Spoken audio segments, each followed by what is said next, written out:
അപ്പോൾ ബാലകൃഷ്ണപിള്ള അതിൽ അംഗമായിരുന്നു, നിങ്ങളംഗമായിരുന്നു, പിന്നെ നമ്മുടെ സുരേന്ദ്രൻപിള്ള, അങ്ങനെ പല ആളുകളും അതിൽ അംഗമായിരുന്നിട്ടുണ്ട്. അവർ പല സ്ഥാനങ്ങളുമൊക്കെ വഹിച്ചിട്ടുണ്ട്. അപ്പോൾ കേരള കോൺഗ്രസ് ഈസ് എസെൻഷ്യലി ഒരു കമ്മ്യൂണലി ബാക്ക്ഡ് ആയിട്ടുള്ള സപ്പോർട്ടോട് നിൽക്കുന്ന പാർട്ടിയാണ് ഇപ്പോഴും. അത് തന്നെയാണ് എല്ലാ കേരള കോൺഗ്രസും അത് തന്നെയാണ്.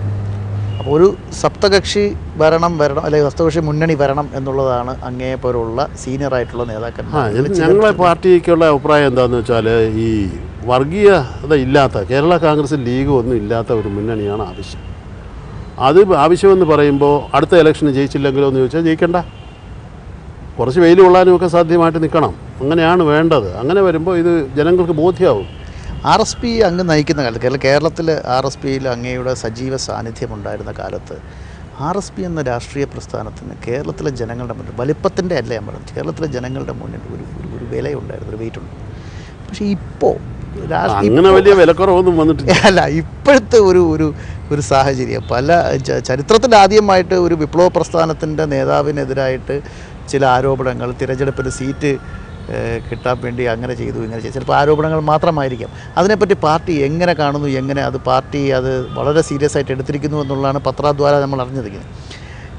ഇത്തരം പ്രവണതകൾ ഒഴിവാക്കാൻ പറ്റുന്നതല്ലേ, ഒഴിവാക്കണമായിരുന്നില്ലേ? അങ്ങയുടെ അഭിപ്രായം അതിനെക്കുറിച്ച് ഞാൻ ഈ പറഞ്ഞില്ലേ, അസൗകര്യമുള്ള അഭിപ്രായം പറയാൻ ബുദ്ധിമുട്ടുണ്ട്. അത് പ്യുവർലി ഞങ്ങളുടെ ഒരു ഇൻറ്റേർണൽ പോളിറ്റിക്സാണ് അതിനകത്തുള്ളത്. അതിലൊക്കെ വീഴ്ചകൾ പറ്റിയിട്ടുണ്ട്. അത് തിരുത്താനുള്ള ശ്രമങ്ങൾ നടത്തിക്കൊണ്ടിരിക്കുകയുമാണ്. അതാണല്ലോ ഞാൻ ഈ നേരത്തെ തുടക്കത്തിലേ തന്നെ പറഞ്ഞത്. എൻ്റെ ഈ പറഞ്ഞില്ലേ, എൻ്റെ പാർട്ടിക്ക് ഞാൻ എല്ലായ്പ്പോഴും പറഞ്ഞിരുന്ന അഭിപ്രായം തന്നെയാണ് ഇപ്പോഴും ഉള്ളത്. ഞാനൊരിക്കലും എൻ്റെ വ്യക്തിപരമായ അഭിപ്രായങ്ങളല്ല പറയാറ്. പാർട്ടി അഭിപ്രായം, അതായത് അരിച്ചു പറക്കി നോക്കിയാൽ അത് പാർട്ടിയുടെ അഭിപ്രായമായിട്ട്, അരിച്ചു കുറുക്കി നോക്കിയാൽ പാർട്ടിയുടെ അഭിപ്രായമായിട്ട് തന്നെ ഇരിക്കും. പാർട്ടിയുടെ അഭിപ്രായം എന്ന് പറയുമ്പോൾ അത് ഒരു കാര്യം പറയുന്നതിന് ഒന്ന് സത്യവുമായി ഒരു അടുപ്പം വേണം പറയുന്നതിന്.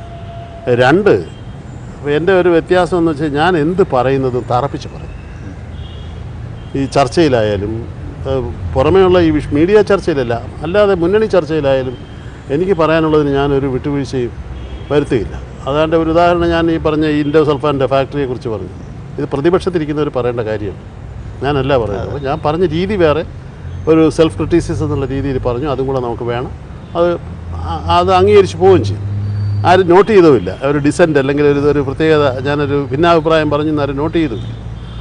അങ്ങനെ പറയുമ്പോൾ ഈ പറയുന്നത് കുറിക്ക് കൊള്ളണം എന്നൊരു നിർബന്ധക്കാരനാണ് ഞാൻ. അതുകൊണ്ടാണല്ലോ അങ്ങ് വേറിട്ട് നിൽക്കുന്നത്. അത് കുറിക്ക് കൊള്ളണം. ഒരു കാര്യം നമ്മൾ തീരുമാനിച്ചത് നമ്മൾ പറയുന്നത് എന്ത് എന്നുള്ളതിനെക്കുറിച്ച് സന്ദേഹം കേൾക്കുന്നവർക്ക് പാടില്ല. ഉദാഹരണത്തിന് ചില ലീഡേഴ്സിനോട് നിങ്ങളൊരു ചോദ്യം ചോദിച്ചാൽ അവർക്കത് പറയാൻ കഴിയില്ല. കാരണം പാർട്ടിയോട്ട് ആലോചിച്ചിട്ടേ പറയാൻ പറ്റും. അതെന്താണെന്ന് വെച്ചാൽ ആ പാർട്ടിയിൽ ഒന്നിലും ക്ലാരിറ്റി ഇല്ല, അല്ലെങ്കിൽ ആ പാർട്ടി ഭിന്നാഭിപ്രായമുണ്ട്. അതുകൊണ്ട് ആ ലീഡർക്ക് അത് പറയാൻ കഴിയില്ല. അല്ലാതെ എൻ്റെ ഈ രീതി നല്ലതാണെന്ന് എനിക്ക് തന്നെ അങ്ങനെ ഒരു ക്ലെയിമൊന്നുമില്ല. കാരണം പറയുന്നത് എപ്പോഴും കുറച്ച് സോഫ്റ്റ് സ്പോക്കൺ ആയിട്ടുള്ള ആളുകൾക്കാണ് എളുപ്പം അംഗീകാരം കിട്ടുക. അതെ, ഞാൻ ഇപ്പോൾ ഒരു അംഗീകാരത്തിന് വേണ്ടിയുള്ള രാഷ്ട്രീയമല്ല എൻ്റെത്. അവിടെയാണ് ആ വ്യത്യാസം. ഞാനീ പറഞ്ഞതിനെക്കുറിച്ച് മറ്റുള്ളവർക്ക് എന്ത് തോന്നും, എനിക്ക് ഒന്നേ ഉള്ളൂ, ഞാൻ പറഞ്ഞത് ശരിയാണെങ്കിൽ എന്ത് തോന്നിയാലും ഒന്നുമില്ല. കളവ് പറയരുത്, സത്യമല്ലാത്തത് പറയരുത്. അങ്ങനെ പറയുമ്പോൾ കേട്ടിരിക്കുന്നവർക്ക് ഇത്തിരി ബുദ്ധിമുട്ടുണ്ടാവും. അപ്രിയ സത്യങ്ങൾ പറയാൻ ആഗ്രഹിക്കുന്നില്ല ഇനി മുതൽ.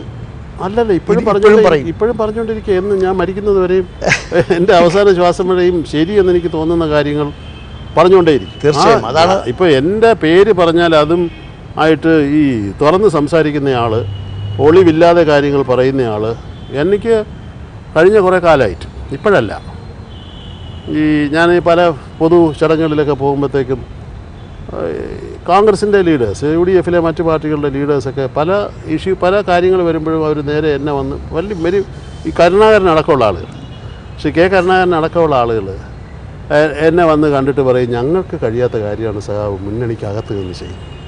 അത് രാജ്യത്തിനൊരു സേവനമാണെന്നുള്ള മട്ടിൽ അവർ ഓരോരുത്തരും ഓരോ ഇഷ്യൂസാണ്. ഒരിക്കലും കരുണാകരൻ അദ്ദേഹം എന്നെ ഒരു രാത്രി 11 മണിക്ക് ഫോണിൽ വിളിച്ചു. ഞങ്ങൾ തമ്മിൽ അത്ര വലിയ അലൗകികമാണ് ശരിക്കും പറഞ്ഞു. വീട്ടുകാര്യങ്ങൾക്കൊക്കെ പോകുമെന്നുള്ളത് കഴിച്ചത്.